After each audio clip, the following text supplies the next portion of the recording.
ఏంటంటే మేము కనీసం ఒక్క మాట ఎదురు చెప్పడం లేదు. చంద్రబాబు నాయుడు గారికి ఒక్క మాట కూడా ఎదురు చెప్పలేదు. సరే సార్ మీరు చెప్పారు కదా, మేము ఖచ్చితంగా ముందర మూవ్ అవుతాం సార్ అందరం అని చెప్పి సరే అధికారం వచ్చిన తర్వాత మీకు ఏదైనా కానీ మేము చూసుకుంటామన్నారు. ఇక్కడ ఉన్న సమన్వయకర్తలు కానీ లేదంటే జిల్లా ఇన్ఛార్జీలు కానీ అందరికీ ఆయన ఇన్ఫార్మ్ చేశాడు. కానీ ఇక్కడ ఉన్న జిల్లా నాయకులు కానీ నియోజకవర్గ నాయకులు కానీ స్థానిక ఎమ్మెల్యే కానీ ఎంపీలు కానీ ఎవరు కానీ మీకు ఏమైనా ఇబ్బందులు ఉన్నాయని అడిగిన వ్యక్తి లేడు. 1 year అయితే దాదాపుగా ఇప్పుడు వరకు మమ్మల్ని పట్టించుకున్నారు. సరే మా కార్యకర్తలు మాకు చాలా బాధలు పెడుతున్నారు. మాకు ఒక్క పని చేయకుంటే ఎట్లా అది మేము ఏం నిర్ణయం తీసుకున్నా ఏం చేయాలనేది అధిష్టానం నిర్ణయం బట్టి మేము ముందకెళ్తాం.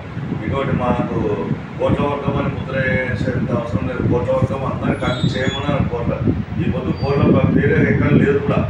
అంతా ఎవరు స్థానిక నాయకులు వాళ్ళ పేర్లు ఉన్నాయి, కోట్ల పేరు కూడా ఎక్కడ లేదు. కానీ మమ్మల్ని మాత్రం అందరినీ దూరం పెట్టేశారు. కాబట్టి మేము అధిష్టానం పైన గుర్తించి మా మీద నిర్ణయం మంచిగా తీసుకుంటే